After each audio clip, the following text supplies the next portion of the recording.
Shalom Bapak Ibu Saudara sekalian, selamat pagi, selamat kita datang beribadah di dalam nama Tuhan Yesus Kristus. Dan biarlah kita yang rindu akan Tuhan, kita mencari wajah Tuhan, dan ketahuilah bahwa Tuhan juga merindukan kita datang di tempat ini. Mari kita beribadah, memuji, memuliakan nama Tuhan bersama-sama, menyembah Tuhan bersama-sama. Dan saya sambut Bapak Ibu untuk bangkit berdiri bersama-sama, kita akan masuk di dalam doa. Haleluya. Tuhan Yesus, Bapa di surga, kami bersyukur, kami berterima kasih Engkau sudah menciptakan cuaca yang indah cerah, udara yang segar, dan badan kami yang sehat, semua keadaan yang baik. Kami tahu Tuhan, anugerah-Mu atas kami adalah yang terbaik. Maka dari itu Tuhan, bila kami terus bersyukur kepada Engkau, apapun yang terjadi Tuhan, kami mendapatkan hal-hal yang indah, yang baik, yang dari Engkau. Hari ini pula Engkau memberi kami kesempatan untuk boleh datang beribadah di tempat ini.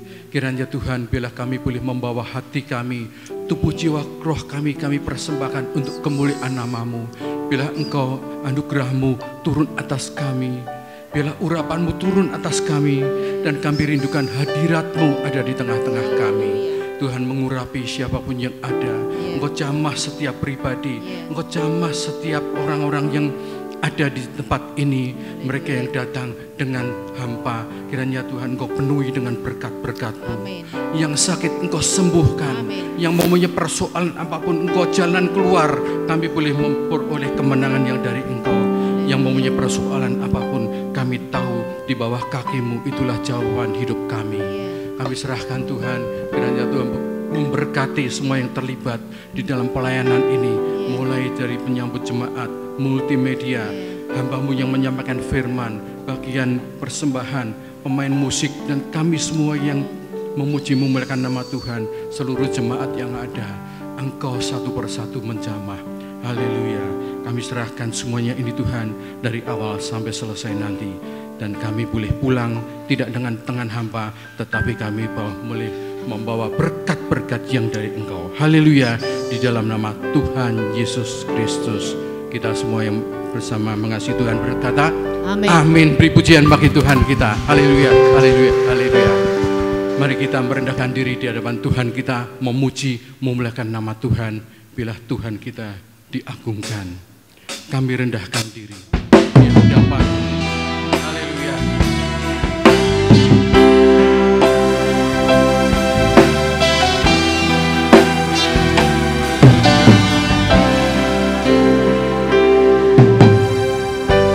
Kami rendahkan diri di hadapan-Mu, membawa hati saat berseru.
oleh tangan kuasa Allah.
Kita berdiri di dalam Tuhan, haleluya.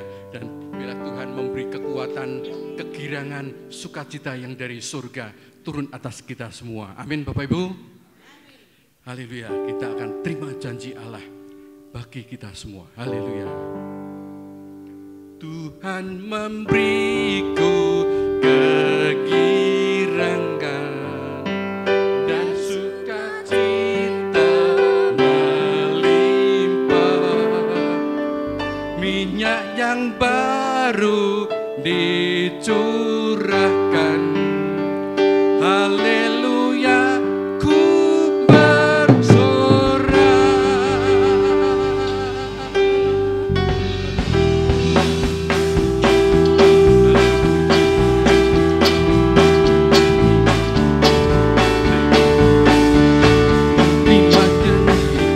Haleluya, haleluya, haleluya. Janji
Tuhan, haleluya. Silakan duduk Bapak Ibu Saudara, haleluya. Kita bersyukur dan kita sangat beruntung karena kita mempunyai Allah yang hidup dan Tuhan kita adalah Tuhan yang pemenang. Maka dari itu kita anak-anak Tuhan pun diciptakan di rancangan Tuhan untuk menjadi pemenang, bahkan lebih dari pemenang. Haleluya. Kita akan nyanyikan pujian berikutnya. Allah kita adalah Allah yang pemenang. Raja mulia, Allah pemenang. Haleluya. Haleluya. Haleluya.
Surga bumi menyembah, sorak-sorai kemenangan bagi Raja mulia, kemuliaan bagi Allah yang berkuasa selamanya.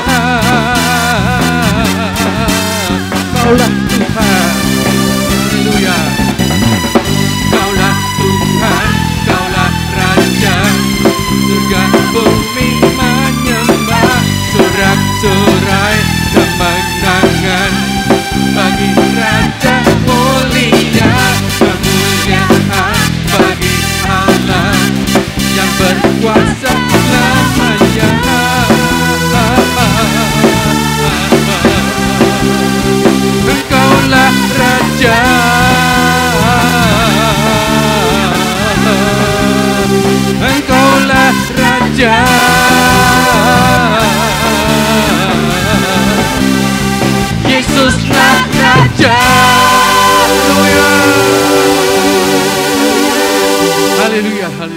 Puji nama Tuhan.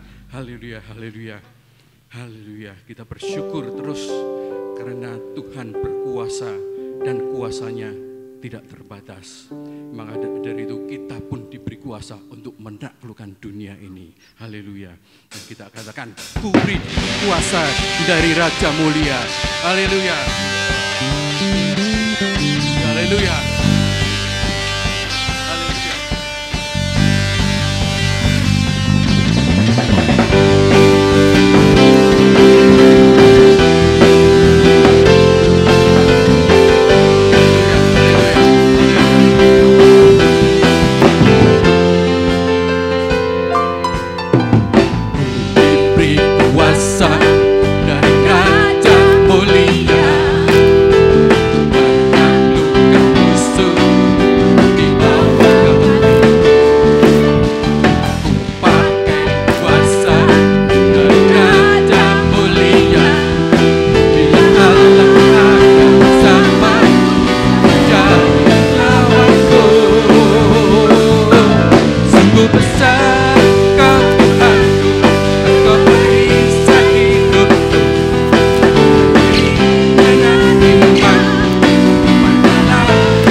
Engkau perisai hidupku, ku berdiri dengan iman, iman dalam Yesus Tuhan. Kau yang memberi kemenangan, ku bersorak merayakan. Terpujilah Engkau Raja segala raja, terpujilah Engkau Raja segala raja. Terpujilah Engkau Raja segala raja.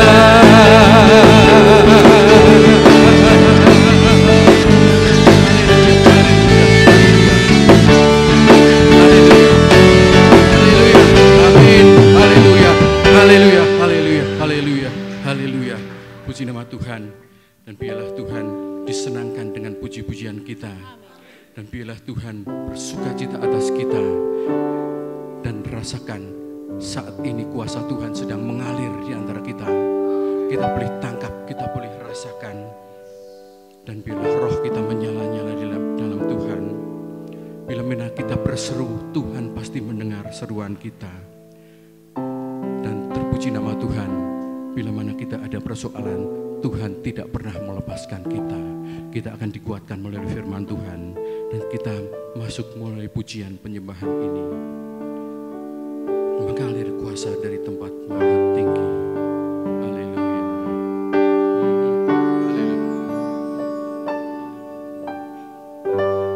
Bapa, Kau mendengar seruan hatiku. Haleluya. Tak pernah Kau lepaskan dari kasih-Mu. Haleluya. Lewat lembah gelap, Kau temani aku. Roh-Mu bekerja selalu untuk kebaikanku. Kembali dari awal, Bapa Kau mendengar. Bapa Kau mendengar seruan hatiku. Haleluya. Tak pernah Kau lepaskan. Engkau pengasih kami, kasih. Walaupun lewat lembah kekelaman, lewat lembah gelap, Engkau selalu menemaniku. Kau temani aku. Haleluya, terima kasih. Roh-Mu bekerja selalu untuk kebaikanku. Mengalir kuasa dari tempat maha tinggi, Bapa kekal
kami di hadapan-Mu Tuhan.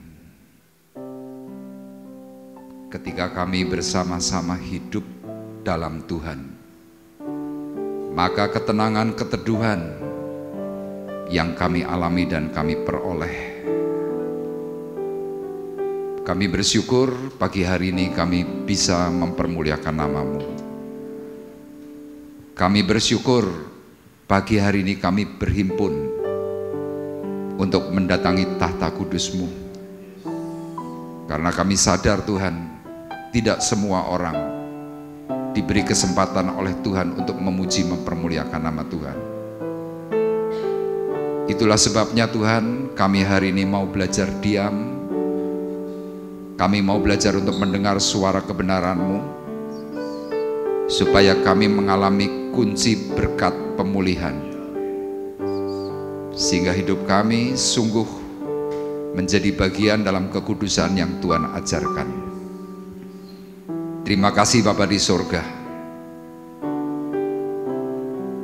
Kami mohon berbicaralah kepada kami pagi hari ini secara khusus, supaya kami bisa memperbaiki akan setiap kesalahan pelanggaran.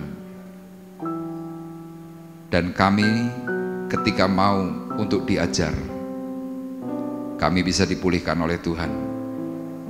Terima kasih, kami siap membuka hati, membuka pikiran kami, membuka telinga jasmani dan rohani kami untuk menerima kebenaran firman-Mu.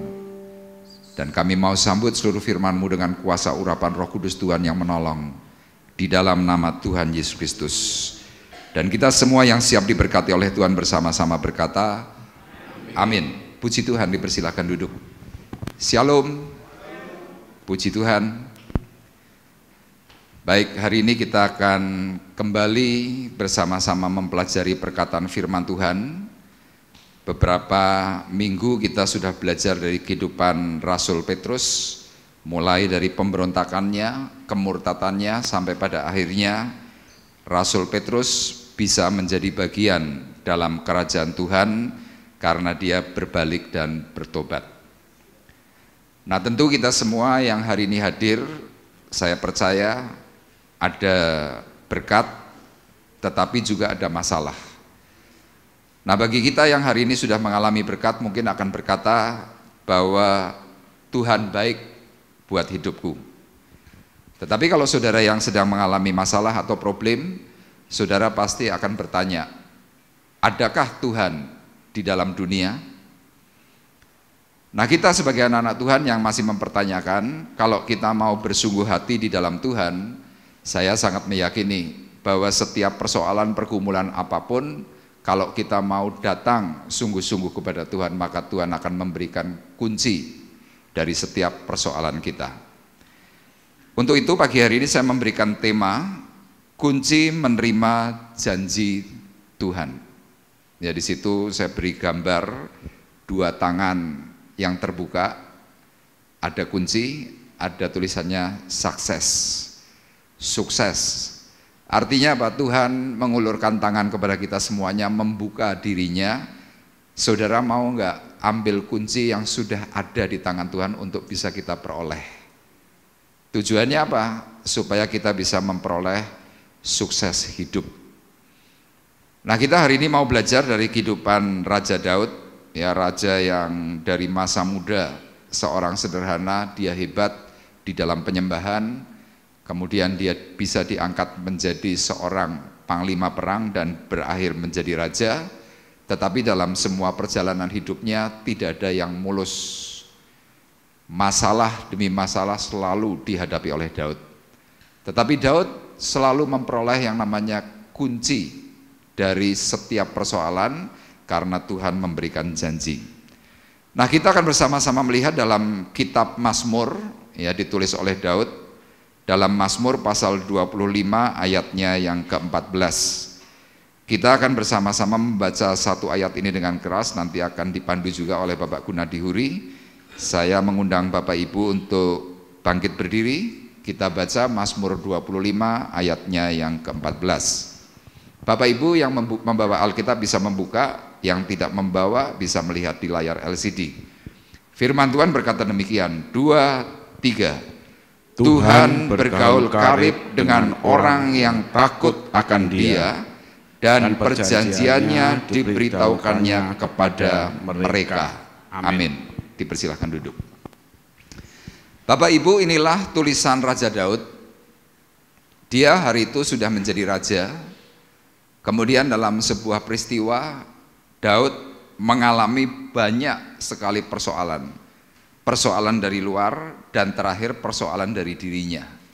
Kenapa? Karena hari itu Daud jatuh dengan seorang wanita, Betseba.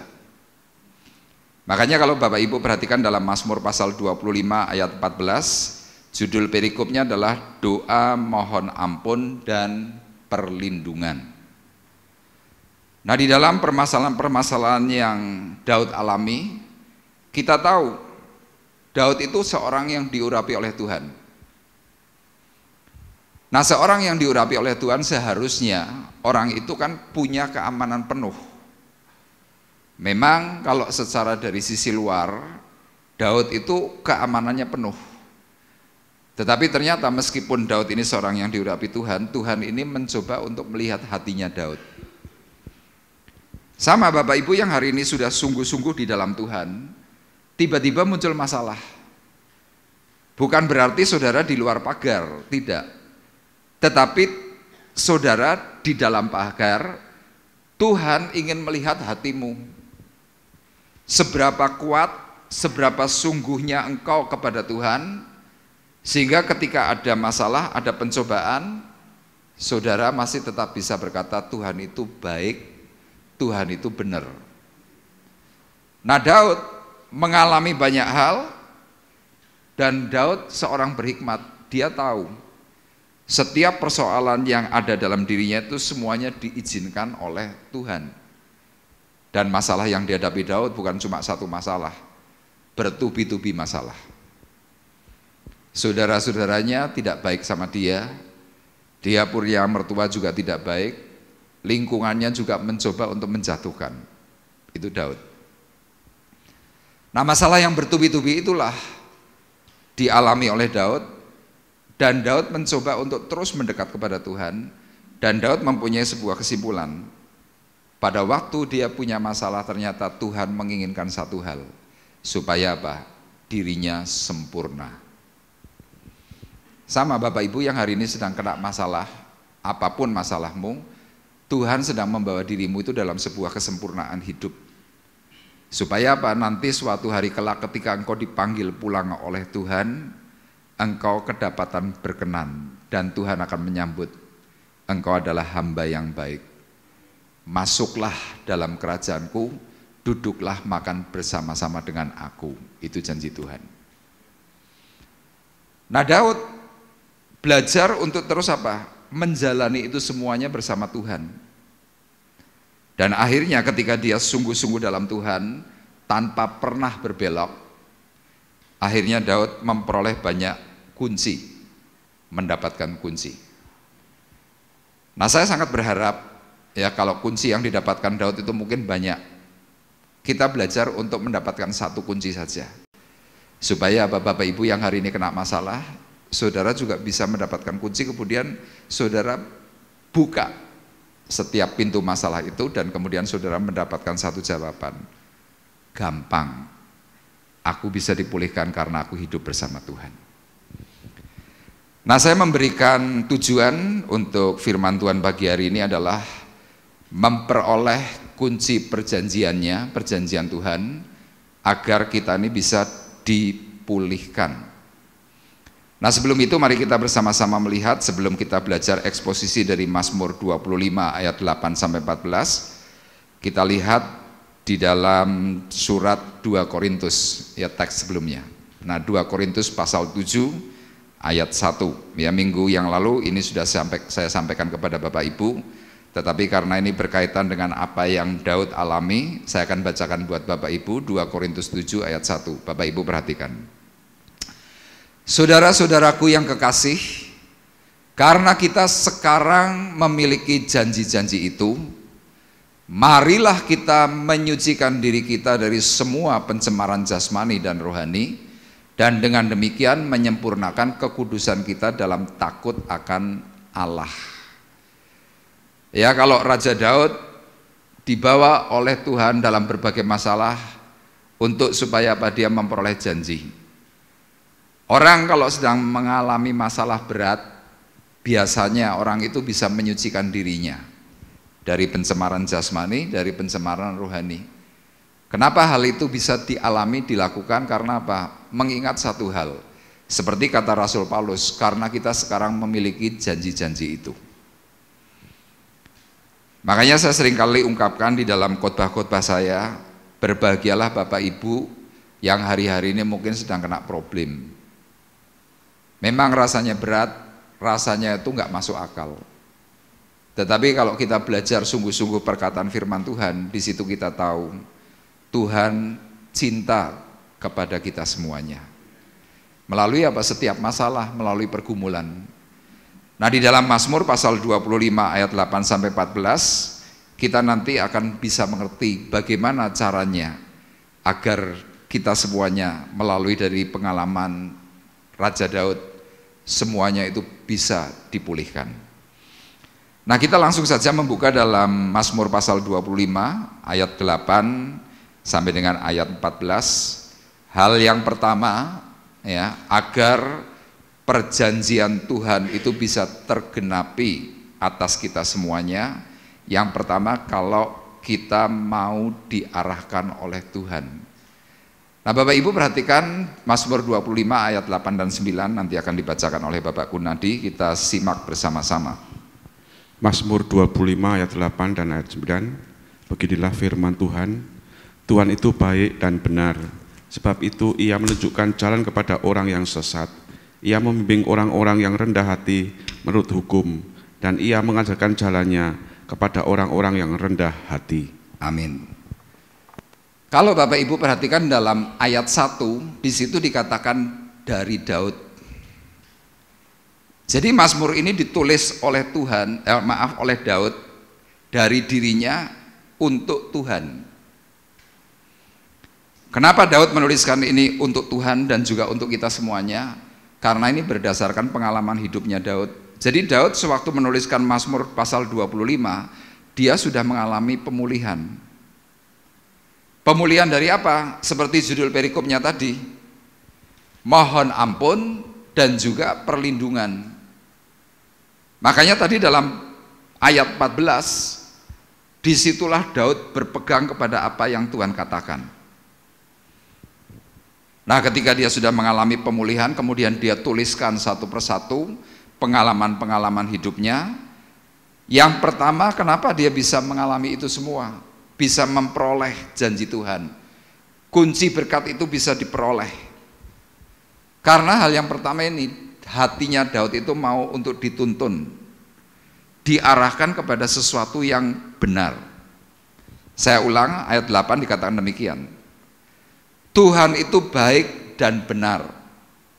Ya, kalau Bapak Ibu perhatikan satu ayat ini, Tuhan itu baik dan benar. Loh, orang lagi kena masalah kok masih bisa ngomong Tuhan itu baik, Tuhan itu benar. Kalau buat saya ini nonsen. Sama kalau saudara hari ini sedang kena masalah berat, problemmu itu numpuk, masih bisa nggak kita ngomong, Tuhanku ternyata baik loh, Tuhanku itu ternyata benar loh, bisa kita ngomong gitu? Dari pengalaman-pengalaman saya mengkonseling orang, rata-rata apa? Mereka tidak mau mendekatkan diri kepada Tuhan pada waktu masalah itu bertubi-tubi. Kenapa? Karena orang itu merasa, mana bukti kebaikan Tuhan? Mana bukti kebenaran Tuhan? Tapi buat Daud yang saat itu terus mengiring, mengikuti apa yang diinginkan oleh Tuhan, pada akhirnya dia bisa melihat, oh ternyata waktu Tuhan itu memberi aku masalah, Tuhan itu memberi kebaikan dalam hidupku. Kalau orang Jawa bilang kira-kira seperti ini ilustrasinya, oh Tuhanku bener, kira-kira gitu.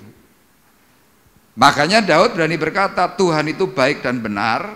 Kenapa? Sebab ia menunjukkan jalan kepada orang yang sesat. Nanti Bapak Ibu bisa baca dalam Mazmur pasal 51. Waktu Daud jatuh kena Betseba, dia jatuh dalam dosa perzinahan. Kemudian ada seorang nabi datang kepada dirinya bernama Natan. Kemudian Natan itu dengan sangat tegas, ya, nabi berani negur raja. Kira-kira kalau mungkin diaplikasikan dalam keseharian, Natan menegur Daud dengan perkataan begini, Tuanku Raja Daud, engkau sedemikian tega. Engkau mempunyai banyak domba, tetapi ada seorang miskin yang hanya mempunyai satu domba, engkau ambil juga. Waktu itu Natan kira-kira tegurannya model begitu.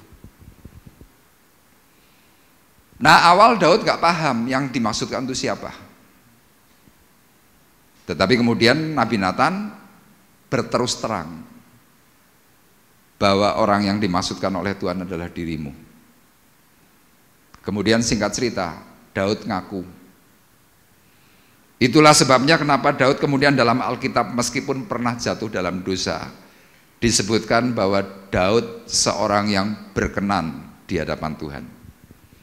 Kenapa? Dia berani mengakui setiap detail kesalahan hidupnya.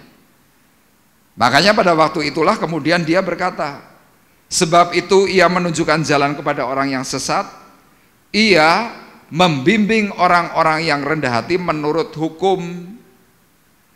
Nanti saya akan jelaskan. Menurut hukum. Dan ia mengajarkan jalannya kepada orang-orang yang rendah hati. Jadi Daud hari itu menuliskan, kenapa aku bisa mengalami kunci janji yang diberikan oleh Tuhan. Yang pertama ini tadi, karena aku pribadi mau diarahkan oleh Tuhan.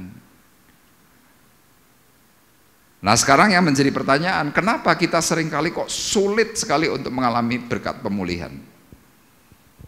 Ya kalau kita berani berkata jujur, kita seringkali tidak mau untuk diarahkan oleh kebenaran firman. Kita seringkali merasa bahwa oh aku sudah benar, aku sudah paling baik, sehingga apa? Orang kalau memberikan nasihat seringkali kita tolak. Daud modelnya tidak seperti itu. Ketika ada teguran, ketika dia diingatkan, meskipun yang mengingatkan itu bukan level yang lebih tinggi, yang mengingatkan itu adalah level yang rendah. Ya kalau raja zaman waktu itu kan kuasanya penuh, otoritasnya hebat. Kalau seorang nabi, di mata raja yang tidak benar, nabi ini hanya seorang hamba. Nah banyak orang seringkali diingatkan oleh yang mungkin lebih rendah, seringkali nolak.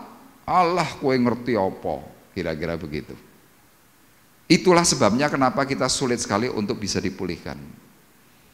Makanya dari pengalaman Raja Daud ini, ketika dia mau diarahkan, dia mau untuk melakukan setiap apa yang Tuhan katakan melalui suara Nabi, akhirnya berkat itu datang. Nah sekarang yang menjadi pertanyaan, seperti dalam ayat 9 tadi dikatakan, ia membimbing orang-orang yang rendah hati menurut hukum. Pertanyaan saya, hukum apa yang waktu itu dipergunakan oleh Daud? Saya seringkali menyampaikan kepada Bapak Ibu, di dalam diri kita manusia, ya manusia modern, Tuhan beri kepada kita ada 3 hukum dalam diri kita. Yang pertama adalah hukum hati nurani. Ya kalau orang Tionghoa bilang liang sim, hati nurani. Kadang-kadang kita mungkin melakukan pelanggaran, tidak ada yang tahu, tapi hati nuranimu pasti bicara. Itu Tuhan beri. Kemudian hukum yang kedua adalah hukum Taurat, 10 perintah Allah. Jadi Tuhan memberikan hukum positif supaya kita ingat, yang ini tidak boleh, yang ini boleh, yang ini tidak boleh, yang ini boleh. Itu hukum positif. Dan kemudian hukum yang terakhir adalah kasih. Itu diberikan Tuhan Yesus kepada kita semuanya. Hukum yang paling utama ditekankan oleh Tuhan adalah apa? Kasihilah Tuhan Allahmu dengan segenap hati dan segenap akal budimu. Itu hukum yang paling utama. Sama, hukum yang diberikan oleh Tuhan, hukum kasih itu identik dengan apa yang dikatakan oleh hukum Taurat. Makanya tolong ditampilkan untuk teksnya. Di sini kita akan perhatikan. Nah, kenapa Daud ini mau diarahkan? Karena apa? Daud ini mengenal Allahnya, Allah Elohim, dari sejak masa muda. Sehingga dalam masa susah pun dia tetap berkata Tuhan itu baik dan benar. Kenapa? Karena Tuhan terus membimbing orang yang mau dibimbing, ya, dalam kurung rendah hati. Orang kalau mau dibimbing itu tandanya rendah hati. Tapi kalau orang ngayal terus menurut pendapatnya, itu identik sombong. Nah, waktu saya membaca dalam literatur, sebenarnya hukum yang dimaksudkan oleh Daud hari itu apa? Ternyata Keluaran pasal 20. Mari kita bersama-sama melihat. Tolong bisa ditampilkan. Keluaran pasal 20 ayat 1 sampai dengan ayat 17. Ya, ayat ini cukup panjang. Saya akan bacakan buat Bapak Ibu, ya, semuanya, supaya apa, kita memahami bahwa ada aturan yang harus kita lakukan sebagai dasar kehidupan kita manusia yang sungguh-sungguh dalam Tuhan. Kita perhatikan. Keluaran pasal 20 ayat 1 berkata demikian. Lalu Allah mengucapkan segala firman ini, Akulah Tuhan Allahmu yang membawa engkau keluar dari tanah Mesir, dari tempat perbudakan. Ayat 3, kita baca bersama-sama. 2, 3. Jangan ada padamu Allah lain di hadapanku. Ini adalah perintah nomor 1. Jadi hukum atau 10 perintah Allah nomor 1 dikatakan adalah jangan ada padamu Allah lain di hadapanku. Di sini tulisan Allahnya adalah kecil, Ku-nya besar. Artinya apa? Tuhan mau menyatakan kepada kita semuanya, seperti halnya Tuhan Yesus. Kasihlah Tuhan Allahmu dengan segenap hati dan segenap akal budimu. Jadi hukum yang pertama ini memberikan sebuah isyarat. Kalau kamu ingin mendapatkan kunci jawaban dari setiap permasalahanmu, yang pertama adalah apa? Jangan ada padamu Allah lain di hadapan Tuhan. Kenapa tulisan Allahnya di sini kecil? Karena Allah-Allah yang lain itu adalah sesembahan yang berbeda dari kita kepada Tuhan. Seperti yang berulang kali saya sampaikan, kalau zaman dahulu Allah lain itu patung. Tetapi kalau Allah lain hari ini banyak hobi, uang, apalagi kesenangan pribadi, pekerjaan, dan lain sebagainya. Nah, sewaktu kita mulai melakukan itu semuanya untuk Allah-Allah lain dalam tanda petik, maka ternyata Tuhan yang kita sembah, yang kita sebut dengan Allah Elohim itu tersisihkan. Makanya aturan yang pertama itu jelas, kalau sampai engkau ada Allah lain di dalam dirimu, engkau pasti bisa punya masalah. Ini yang seringkali kadang-kadang tidak kita pahami secara baik. Hukum pertama jelas dikatakan jangan ada padamu Allah lain. Kemudian hukum yang kedua dalam ayat yang kelima dikatakan jangan sujud menyembah kepadanya atau beribadah kepadanya, sebab aku Tuhan Allahmu adalah Allah yang cemburu, yang membalaskan kesalahan bapa kepada anak-anaknya, kepada keturunan yang ketiga dan keempat dari orang-orang yang membenci aku. Ini hukum kedua. Diawali dengan ayat yang keempat, perintahnya apa? Jangan membuat patung. Bapak Ibu perhatikan, ayat firman Tuhan ini adalah sebuah perintah. Jangan. Jadi kalau Bapak Ibu perhatikan secara baik, Membuat patung saja nggak boleh, apalagi nyembah.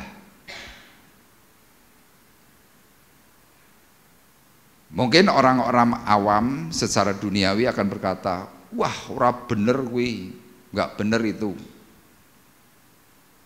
Lah terus kalau pemahat, pematung, tukang ukir terus gimana hidupnya?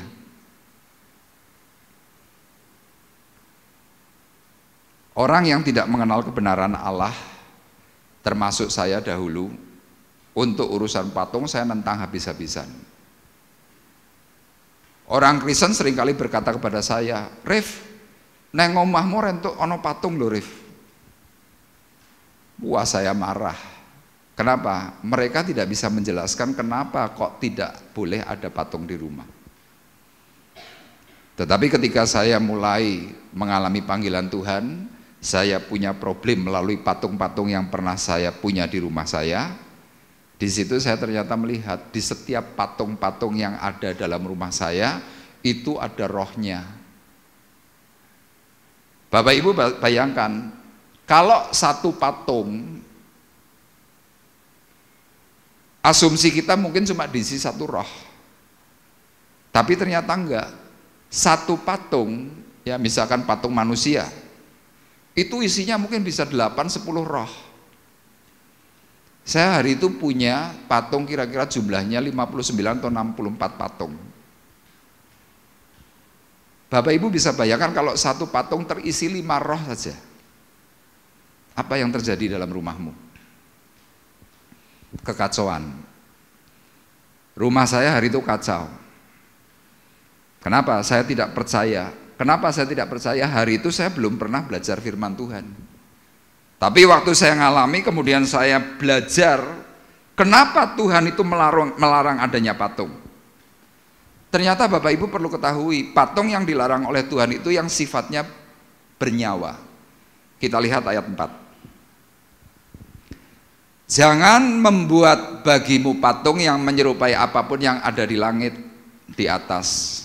Apa itu ya? Burung yang bisa terbang, yang ada di bumi atau di bawah. Yang di bumi apa? Manusia, hewan. Yang di bawah atau yang ada di dalam air, di bawah bumi, ikan. Nah padahal kalau kita orang Tionghoa, biasanya di rumah kita mungkin ya masih ada patung Quan Kong, Jelehut, Wan Im, dan lain sebagainya. Saya dulu punya patung yang modelnya begitu, ada Quan Kong. Wah saya dulu senang sekali, saya punya patung Quan Kong yang tingginya kira-kira mungkin 40 cm. Lagi pegang pedang. Saya beli cukup mahal, kelihatan gagah gini. Wajahnya merah. Saya senang. Saya ngelihat patung Quan Im dengan posisi duduk, tangannya dilipat itu. Saya senang, rasanya apa? Wah, teduh, tenang. Saya punya patungnya Siddhartha juga. Saya punya patung ular, punya patung naga, komplit. Saya senang semua itu. Termasuk patung Spiderman, Batman, Superman. Kalau Superman kan pakai jubah merah sambil gini. Wah, saya ngelihat itu rasanya kayak Superman. Perasaan. Mertua saya ngomong, dia manggil saya Hong Le Orento. Saya marah sama istri saya bilang, Lian, nek mama nggak seneng ke rumah saya, mulai hari ini tidak usah ke rumah. Putus hubungan nggak apa-apa. Loh itu saya dulu. Suatu hari saya lagi pergi, kemudian pulang ke rumah, saya lihat loh patung saya kok hilang semua. Saya tanya sama istri saya, Lian, patungnya di mana? Dia lupa. Waktu mamahnya datang, patungnya dimasukkan ke lemari, lupa untuk mengeluarkan. Wah, saya pulang ngamuk.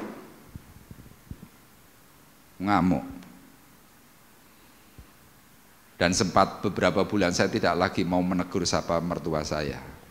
Kenapa? Mencampuri urusan rumah tangga saya. Singkat cerita, saya kena masalah. Kerasukan hebat suami istri.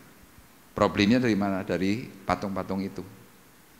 Termasuk saya beli patung yang dari Bali, ada topeng, ada macam-macam. Wah, itu dulu saya senang. Waktu saya mulai belajar dari perkataan firman Tuhan, kenapa Tuhan larang itu? Ternyata patung itu mediator. Diibaratkan seperti saudara punya TV. TV-mu tanpa antena tidak bisa keluar gambar. Patung buat kita semuanya adalah mediator alam roh. Makanya melalui patung apa? Rumahmu tuh bisa singup. Rumahmu rasanya ada sesuatu yang saudara nggak ngerti, tapi itu ada. Dan sejak saya bertobat, Tuhan beri saya itu karunia untuk bisa membedakan roh. Makanya kalau di sini saya seringkali bawa oleh-oleh, saya berikan kepada Arif, kepada Novi, kepada Rosa. Patung, boneka, satu keranjang penuh. Mereka tanya, Om ini mau diapakan? Bakar.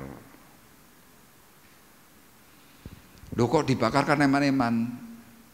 Diberikan orang lain saja ya. Banyak orang yang nawar begitu.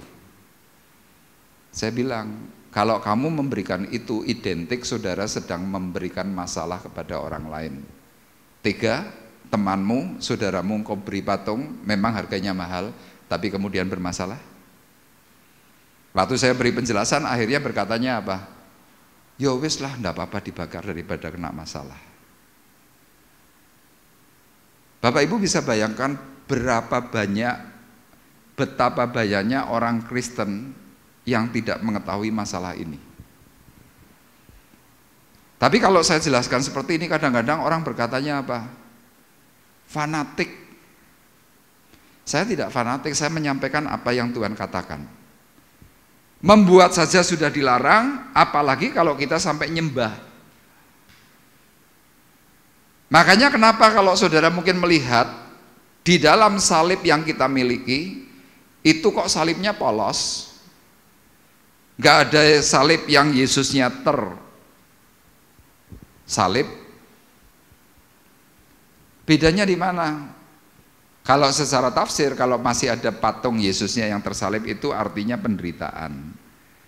Tetapi kalau kita mempunyai salib yang kosong, itu artinya adalah kemenangan. Kenapa? Yesus hari ini sudah terangkat ke surga. Kita yang percaya sungguh di dalam Tuhan, kita tidak perlu lagi membayangkan bahwa wajah Yesus seperti apa.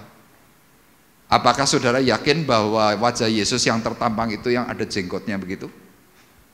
Kan enggak.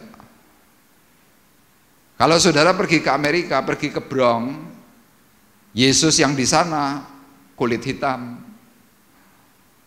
Kalau saudara perginya ke Afrika, Yesus yang di sana kulit hitam. Kalau di sini wajah barat. Kenapa? Penginjilan yang kita terima ini kan dari barat, dari Jerman, dari Amerika, dari Inggris. Sehingga mereka mengetengahkan ini loh gambar itu. Nah, bagi orang-orang yang tidak tahu berkata bahwa Pak, kan wajah itu ketika saya menyembah, itu saya bisa mempunyai sebuah imajinasi. Tuhan memberikan sebuah kata-kata dalam Injil Yohanes pasal 4. Sudah tiba waktunya sekarang dan sudah tiba saatnya. Penyembah-penyembah benar harus menyembah Bapa di dalam roh dan kebenaran. Jadi waktu saudara nyembah Tuhan yang benar gimana? Di dalam roh melalui kebenaran yang Tuhan ajarkan. Makanya apa? Hidup manusia itu harus balance.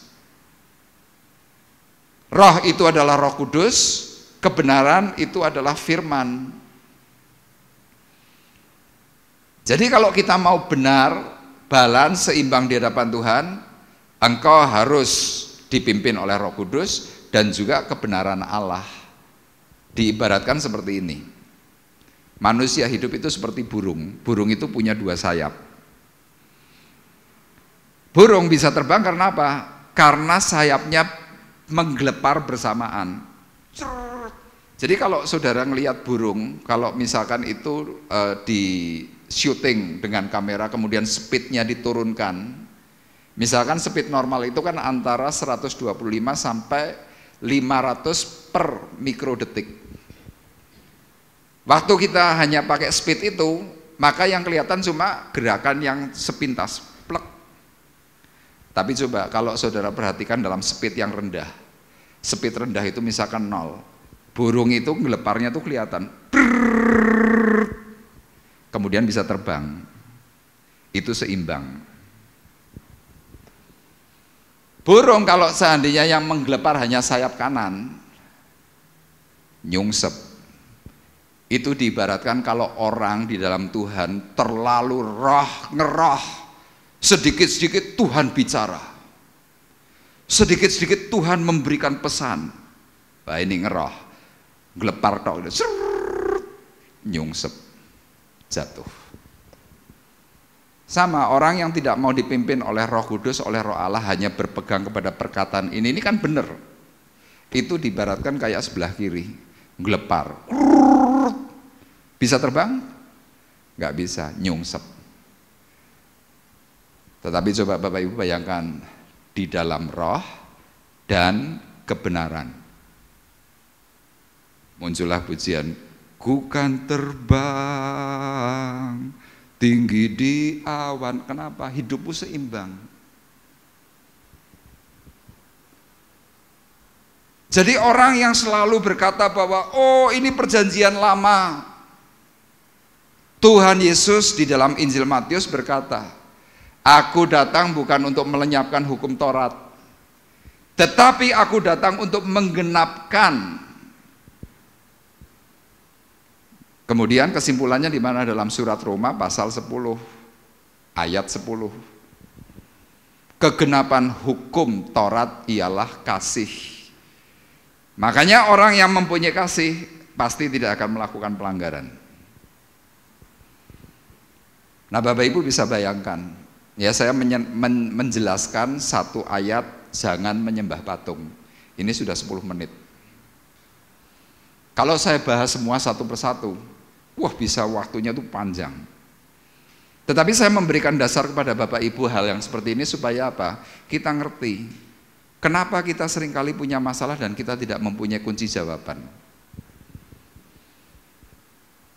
Jadi jelas yang kedua perintahnya jangan membuat patung, jangan sujud menyembah. Kemudian perintah yang ketiga dikatakan apa? Jangan menyebut nama Tuhan Allahmu itu dengan sia-sia. Itu di dalam ayatnya yang ke-7. Kenapa? Tuhan yang kita sembah dengan sebutan Yehovah, dengan sebutan Elohim, dengan sebutan Adonai, itu adalah sakral. Makanya kalau kadang-kadang kita berkata sumpah, pinsi, demi Tuhan aku berani mati, hati-hati. Kita seringkali kan dengan yakin berkata sumpah demi Tuhan, hati-hati. Kenapa? Tuhan sudah berpesan jangan menyebut nama Tuhan Allahmu itu dengan sembarangan. Daud hari itu mengikuti apa yang dikatakan oleh Tuhan, mengutamakan Tuhan di atas segala-galanya. Dia tidak mempunyai penyembahan lain selain Tuhan. Kemudian dia tidak pernah menyebut nama Tuhan Allah dengan sembarangan. Dan kemudian perintah yang keempat apa? Ingatlah dan kuduskanlah hari Sabat. Daud tidak pernah lalai untuk melakukan Sabat bagi Tuhan. Kalau buat kita sebagian orang kan mengatakan, oh hari Minggu itu harinya jalan-jalan, hari berwisata, hari keluarga. Ya boleh, itu baik. Tapi Tuhan mengingatkan kepada kita semuanya. Ayat 9 tolong tampilkan.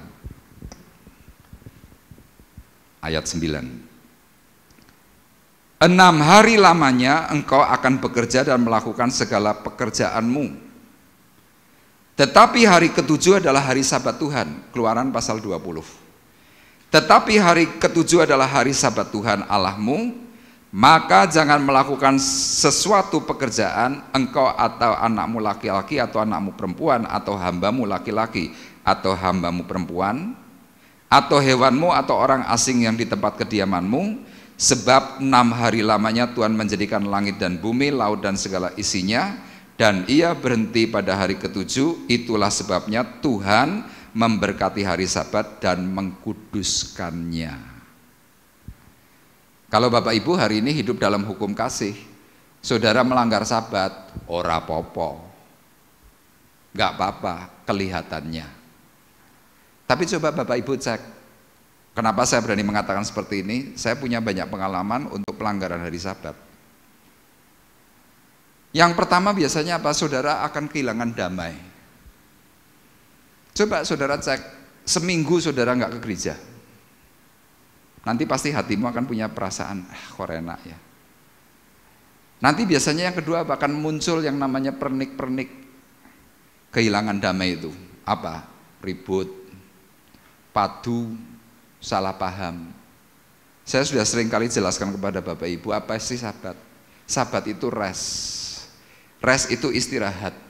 Manusia tanpa istirahat saja mati. Itu manusia. Terus kalau roh kita tidak sabat di hadapan Tuhan gimana? Lama-lama mati.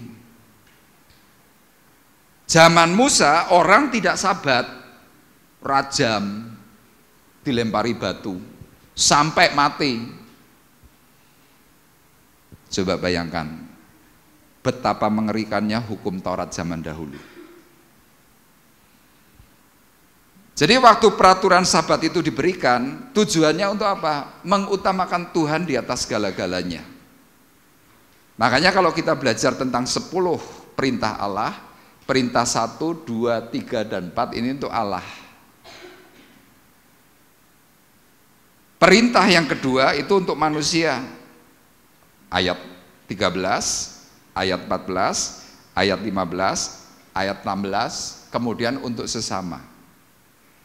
Jadi hukum yang kelima dari 10 perintah Allah adalah apa? Hormatilah ayahmu dan ibumu supaya lanjut umurmu di tanah yang diberikan Tuhan Allahmu kepadamu. Hormati ayahmu dan ibumu, katakan amin. Bapak Ibu yang hari ini mungkin sudah tidak punya ayah dan ibu, yang ada cuma penyesalan. Penyesalannya apa?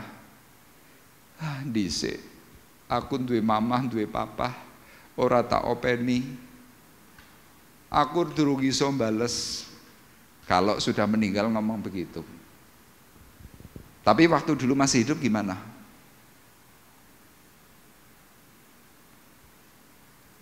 Hukum Tuhan yang kelima ini jangan buat main-main.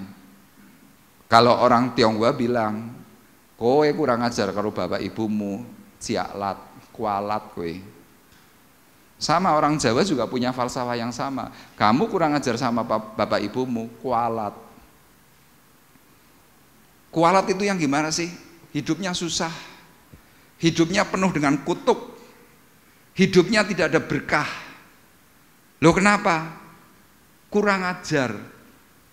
Bagaimana kamu bisa menghormati Tuhan Allahmu dengan baik kalau kamu sendiri kurang ajar, tidak ngopeni ibu bapakmu? Minta maaf ya, kadang-kadang ada orang di dalam gereja, bayar perpuluhannya top.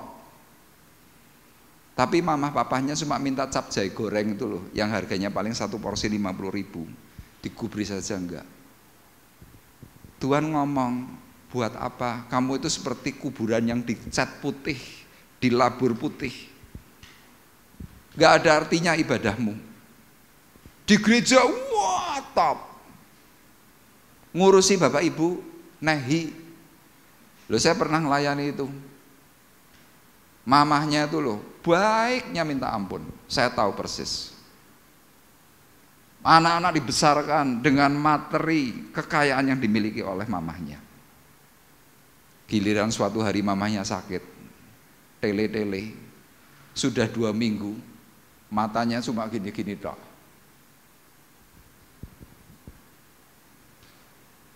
Diurusi saja enggak. Saya per telepon bilang, Mbok tolonglah diurusi, kasihan. Jawabannya saudara tahu apa? Wis tuwa meh mati, buat apa dibawa rumah sakit? Saya langsung bilang, kowe gendeng ya, saya bilang gitu. Maafkan saya marah.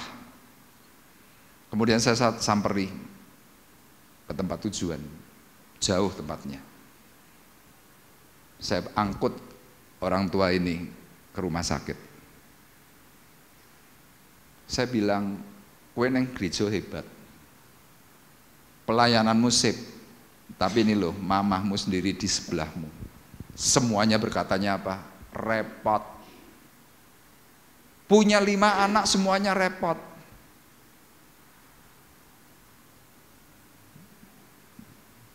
Tiga minggu kemudian meninggal. Habis meninggal mereka nangis. Mah kok kowe mati? Saya bilang telat. Loh, saya sebagai hamba Tuhan saya belajar. Saya banyak melihat fakta. Anak yang kurang ajar sama bapak ibunya, hidupnya tidak akan pernah bahagia.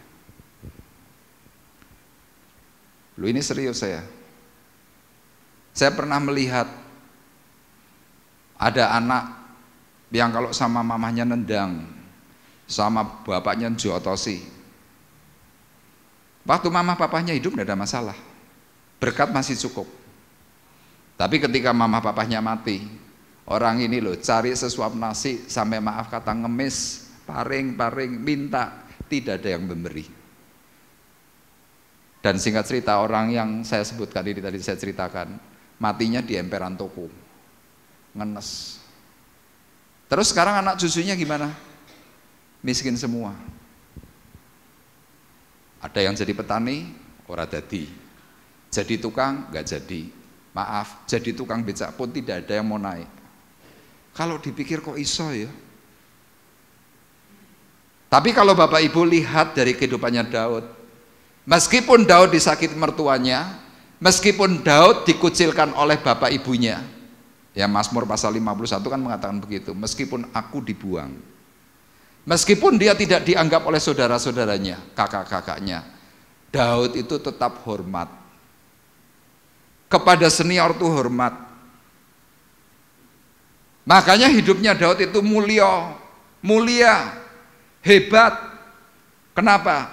Dia sangat-sangat hormat kepada para senior. Mungkin hari ini kita ada yang seperti itu. Kadang-kadang kita berpikir salahku apa? Loh, aku sudah giat dalam gereja, aku sudah begini macam-macam. Tapi kenapa masih susah? Coba dievaluasi aja. Dulu waktu engkau masih punya orang tua sih kamu gimana? Itu sangat mempengaruhi. Makanya hukum yang kelima sesudah dari perintah 4 hukum untuk menghormati Tuhan, kemudian hukum selanjutnya adalah hormati orang tuamu. Hukum yang ke-6 jangan membunuh. Hukum yang ke-7 jangan berzina. Hukum yang ke-8 jangan mencuri. Itu sifatnya pribadi. Hukum ke-9 dan hukum ke-10 apa? Jangan mengucapkan saksi dusta atas sesamamu. Jadi kalau kita bicara saksi dusta artinya apa? Jangan kita bohong, jangan kita ngomong yang nggak benar. Dan hukum yang ke-10 apa? Jangan mengingini. Kadang-kadang kita masih mengingini sesuatu yang lain, yang bukan milik kita. Daud pernah mengalami satu kesalahan pelanggaran gara-gara apa? Melakukan hukum yang ke-10, mengingini Betseba istrinya Uria. Dan Bapak Ibu mungkin tidak memahami betapa marahnya Tuhan kepada Daud. Untuk satu masalah ini Tuhan tidak mengampuni Daud. Kita lihat 1 Raja-Raja 15 ayat 5, tolong tampilkan. 1 Raja-Raja pasal 15 ayatnya yang kelima. Tolong Pak Gun bisa bantu membacakan 1 Raja-Raja pasal 15 ayatnya yang kelima. Karena Daud telah melakukan apa yang benar di mata Tuhan dan tidak menyimpang dari segala yang diperintahkannya kepada seumur hidupnya, kecuali dalam perkara Uria orang Hit itu. Iya, Bapak Ibu perhatikan secara baik. Karena Daud telah melakukan apa yang benar di mata Tuhan dan tidak menyimpang dari segala yang diperintahkan Tuhan kepadanya seumur hidupnya, kecuali dalam perkara Uria orang Het itu. Kecuali dalam perkara Uria suaminya Betseba orang Het itu. Tuhan tuh marahnya minta ampun. Loh, yang lainnya oke. Kamu pernah membunuh? Diampuni. Kamu pernah berdusta? Diampuni. Tapi urusan dengan Uria tiada maaf. Itulah sebabnya kalau Bapak Ibu nanti belajar di dalam 2 Raja-Raja, hari itu Daud sudah dalam masa tua, hampir mati, tubuhnya itu dingin kayak es, diberi selimut yang paling hangat, yang paling tebal, yang paling mahal, tubuh itu tetap dingin. Kemudian pegawai-pegawainya Daud merasa kasihan kepada Daud. Dicarilah wanita-wanita muda yang tercantik di dalam zaman itu, dikirimkan yang banyak. Untuk apa? Memberikan selimut kepada Daud, ditiduri, tubuh Daud tetap dingin.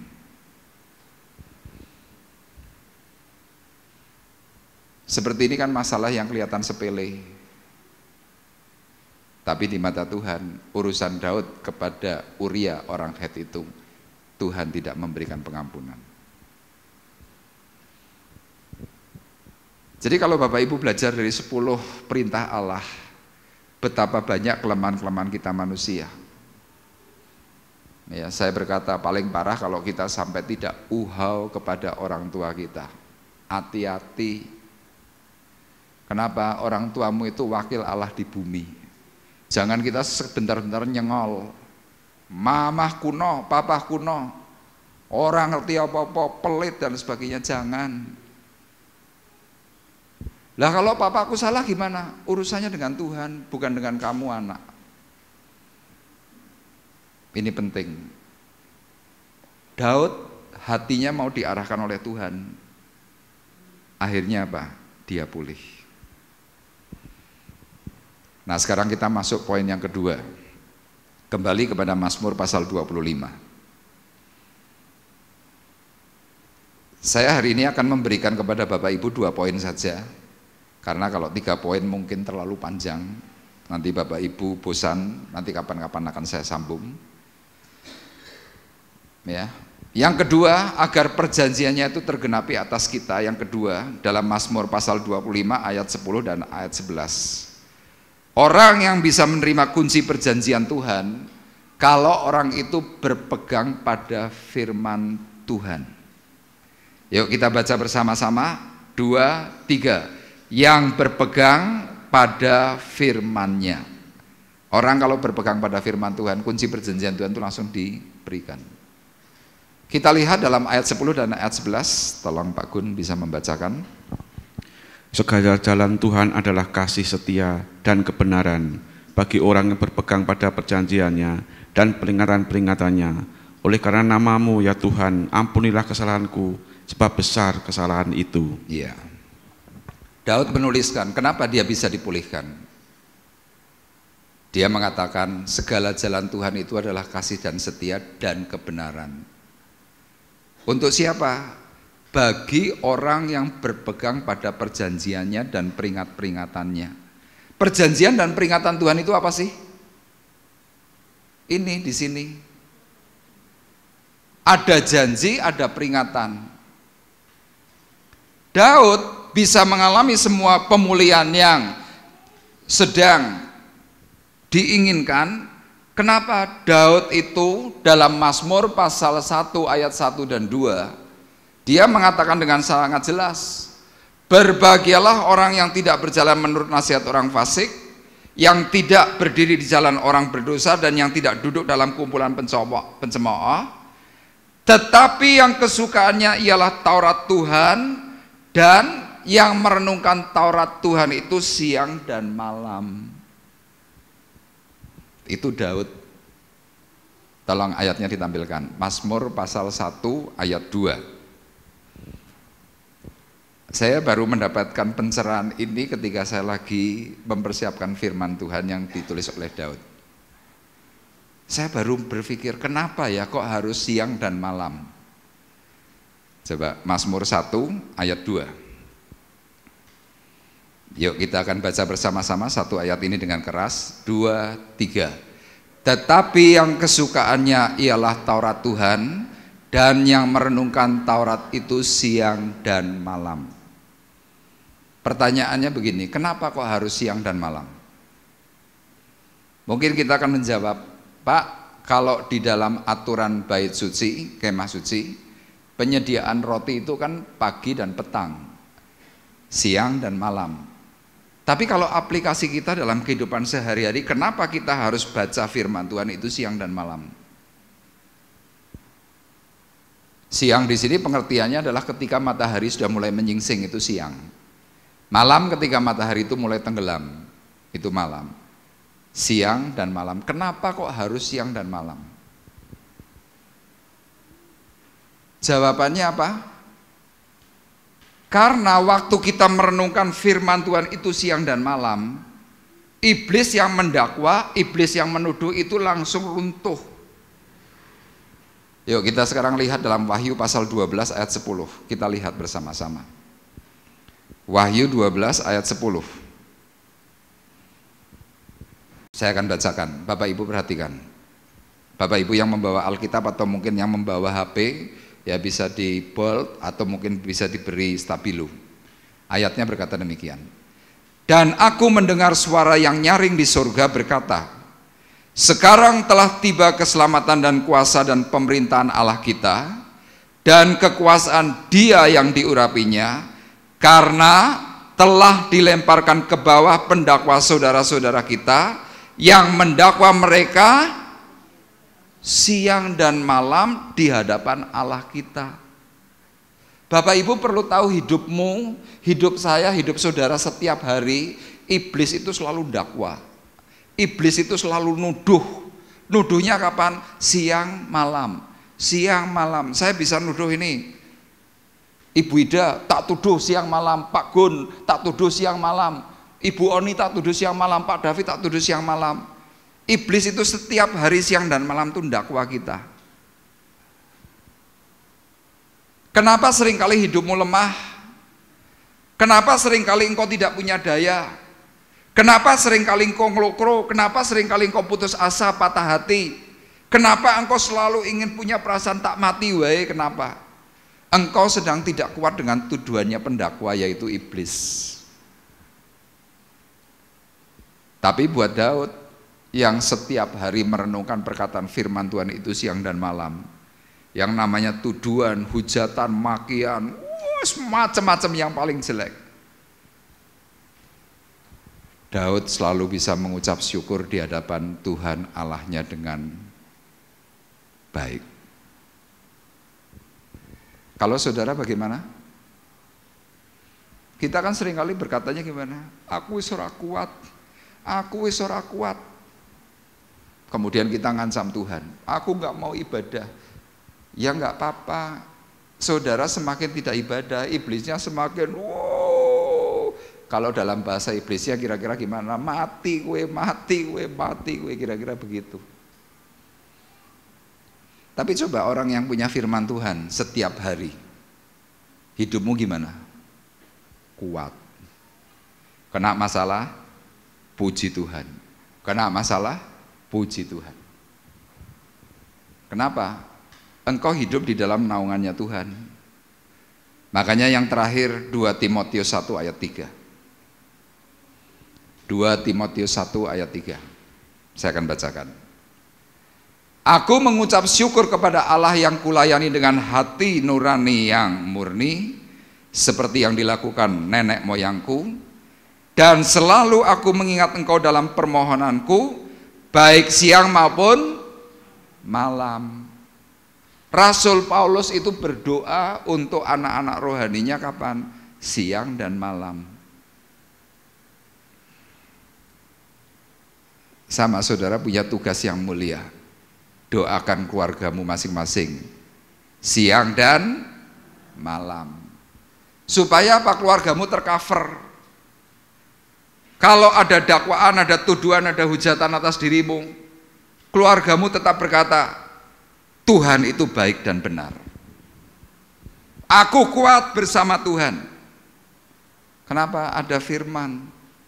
Makanya ayat ini sangat penting buat kita semuanya tadi dalam Mazmur pasal 25 ayat 10 dan 11. Segala jalan Tuhan adalah kasih setia dan kebenaran bagi orang yang berpegang pada perjanjiannya dan peringatan-peringatannya. Dan akibat dari apa yang dilakukan oleh Daud, karena berpegang kepada setiap perkataan firman, dia baca Alkitab setiap hari. Daud sadar diri, kemudian dia berkata, oleh karena namamu, ya Tuhan, ampunilah kesalahanku, sebab besar kesalahan itu.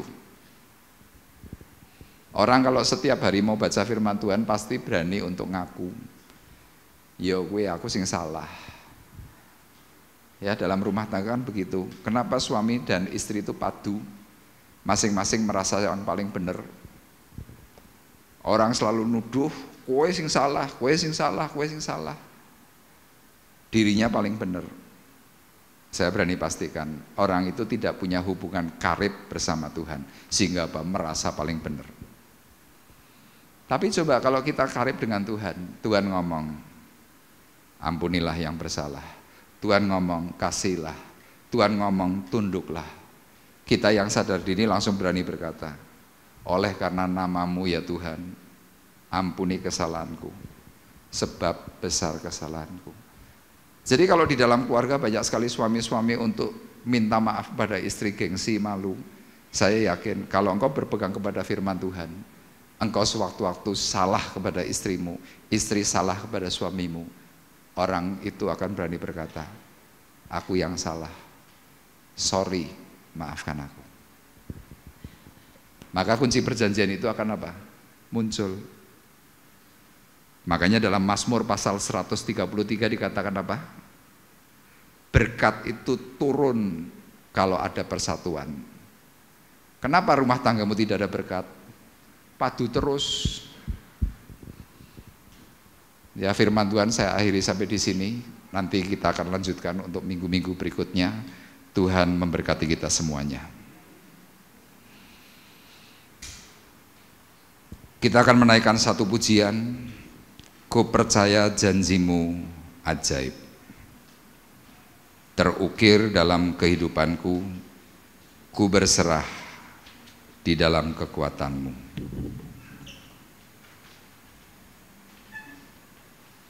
Haleluya.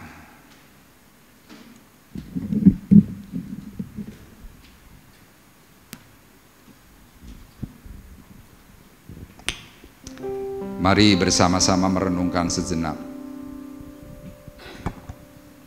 Kunci keberhasilan daripada Daud mendapatkan janji Tuhan,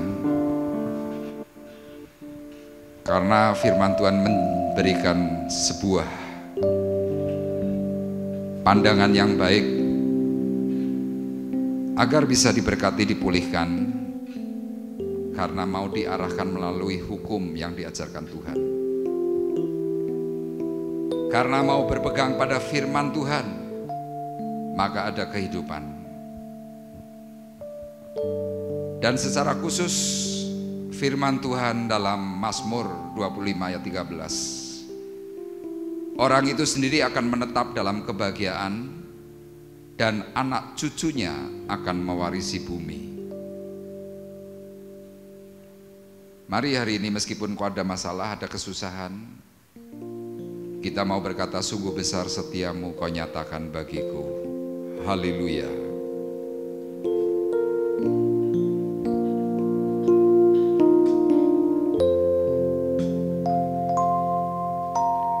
Sungguh besar setiamu, kau nyatakan bagiku. Kau Bapa yang selalu mengerti.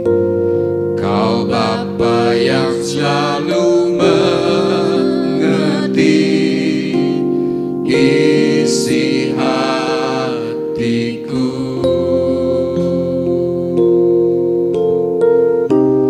Kemuliaan-Mu kau janjikan, aku tetap percaya, ku percaya janji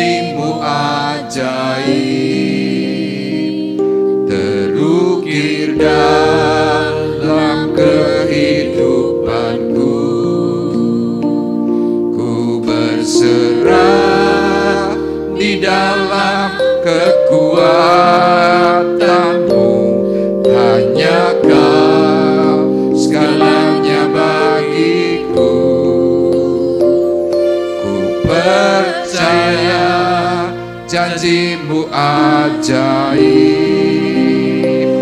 terukir dalam kehidupanku. Ku berserah di dalam kekuatanmu, ku percaya.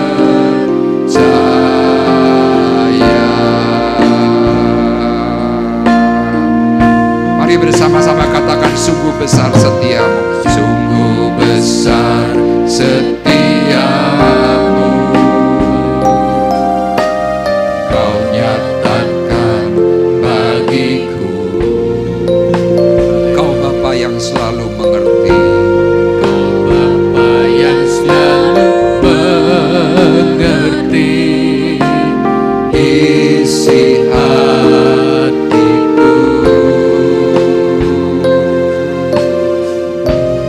Kemuliaanmu kau janjikan, aku tetap percaya.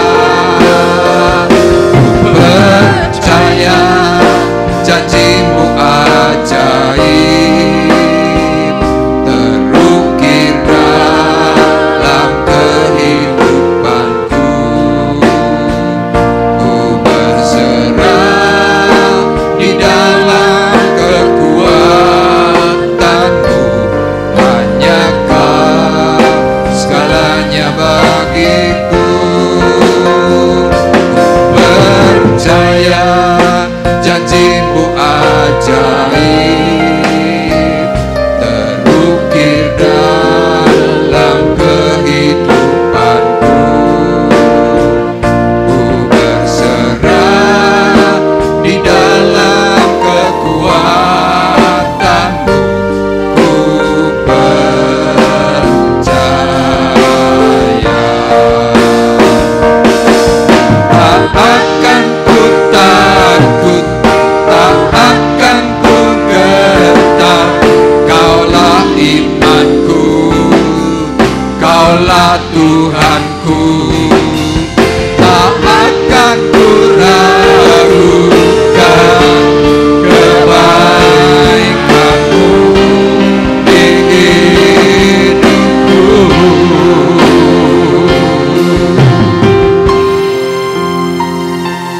Percaya janjimu ajaib terukir dalam kehidupanku. Ku berserah di dalam kekuatanmu, hanya kau segalanya bagiku. Percaya janjimu ajaib terukir dalam kehidupanku. Ku berserah di dalam kekuatanmu, ku percaya.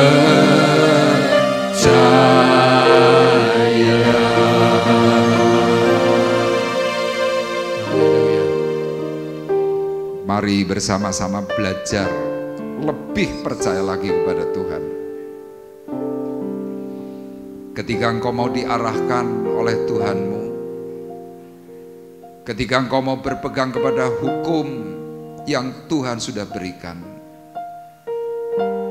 dan ketika engkau mau berpegang kepada peraturan-peraturan, berpegang kepada perjanjian Tuhan, yaitu firman-Nya, di dalam penyerahanmu,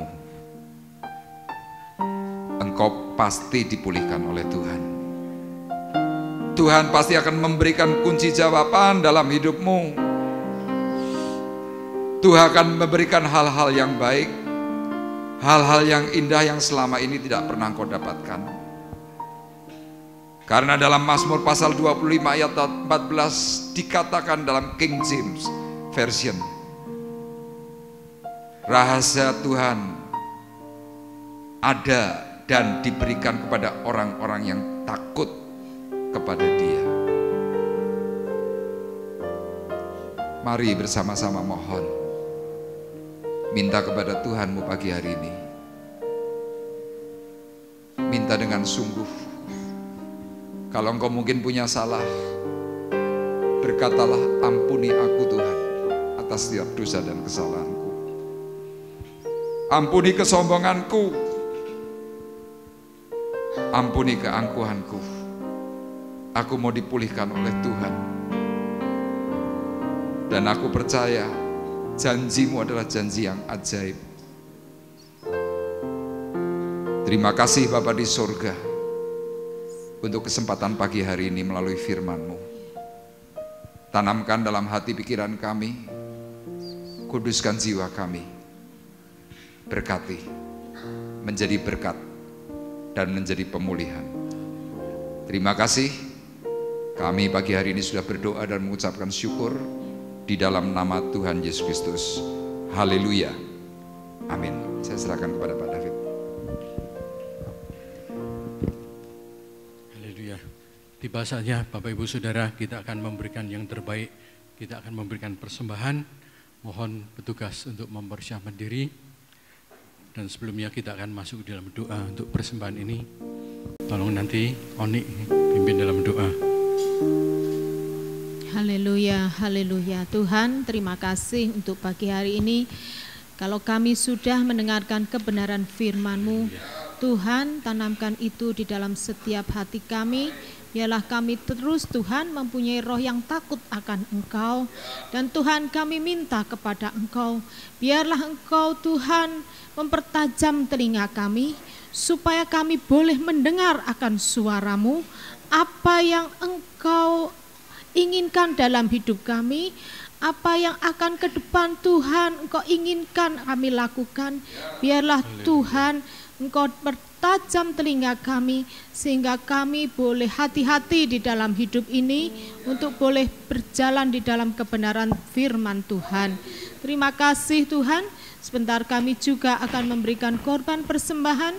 Kiranya Tuhan Kau kuduskan setiap rupiah yang boleh kami tabur. Biarlah Tuhan Kau kuduskan sehingga Tuhan boleh berguna bagi pekerjaan Tuhan di tempat ini. Berkati imamat-Mu yang sedang akan menjalankan pekerjaan ini. Kiranya Tuhan Engkau berkati dengan berkat yang berlimpah, berkat yang berasal dari surga. Terima kasih. Di dalam nama Tuhan Yesus Kristus, kami alaskan doa ucapan syukur ini. Haleluya. Amin. Amin. Persembahan akan dijalankan dan kami persilahkan untuk Saudari Rosa dan Saudari Novi akan memuji memuliakan nama Tuhan.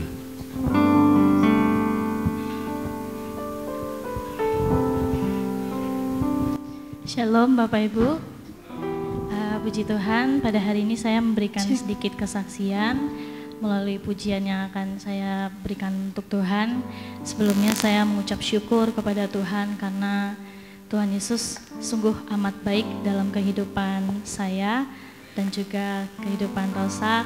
Saya percaya dalam setiap tantangan yang kami hadapi, Tuhan tidak akan pernah gagal melakukan rencananya dalam kehidupan kami. Saya akan menaikkan pujian, Tuhan takkan pernah gagal.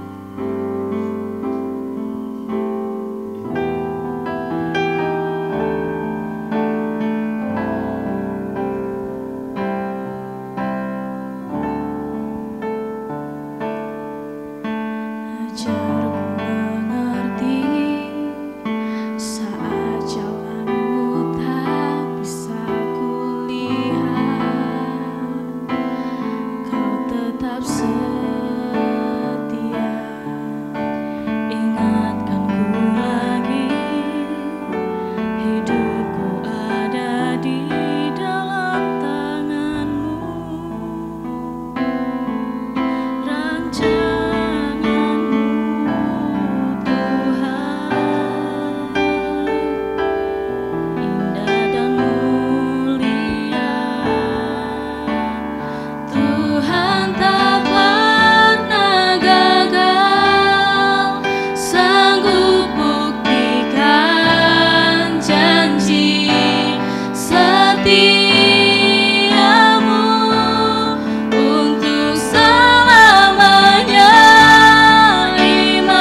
berdoa.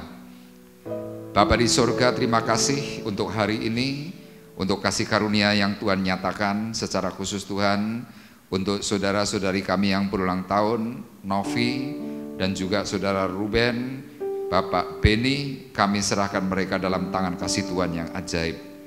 Kami berdoa Tuhan supaya Engkau memberikan mereka kekuatan, kesehatan, panjang umur, bahkan berkat jasmani rohani atas pribadi dan juga seluruh keluarga, sehingga mereka Tuhan senantiasa memuji dan mempermuliakan nama Tuhan. Untuk waktu dan hari-hari mendatang Tuhan sertai sesuai dengan janji-Mu Tuhan, Immanuel, mereka boleh mengalami hal-hal yang baik, hal-hal yang indah bersama Tuhan. Dan pagi hari ini Tuhan kami juga berdoa untuk saudari kami Milka yang masih mengalami sakit. Untuk Tuhan saudara kami Ibu Ngatmi, Ibu Poniem, dan juga Bapak Hindra Gunadi. Tuhan, mereka semua perlu anugerah, perlu kasih dan pemulihan daripada Tuhan. Secara khusus Tuhan kami juga berdoa untuk Pak Ananto, supaya Tuhan pasca kecelakaan dia tetap baik-baik. Tuhan tolong dalam keseharian. Dan secara khusus Tuhan untuk saudari kami Yuli, yang hari ini opname di Rumah Sakit Umum Temanggung. Kalau nanti malam Tuhan akan dioperasi bagian kakinya, Tuhan tolong, Tuhan sertai, beri keberhasilan, kelancaran, sukses, sembuh seperti sedia kala. Dan secara khusus Tuhan Kau yang akan menyediakan pendanaan, keuangan, supaya Tuhan keluarga ini mengerti bahwa Tuhan sungguh baik atas Yuli.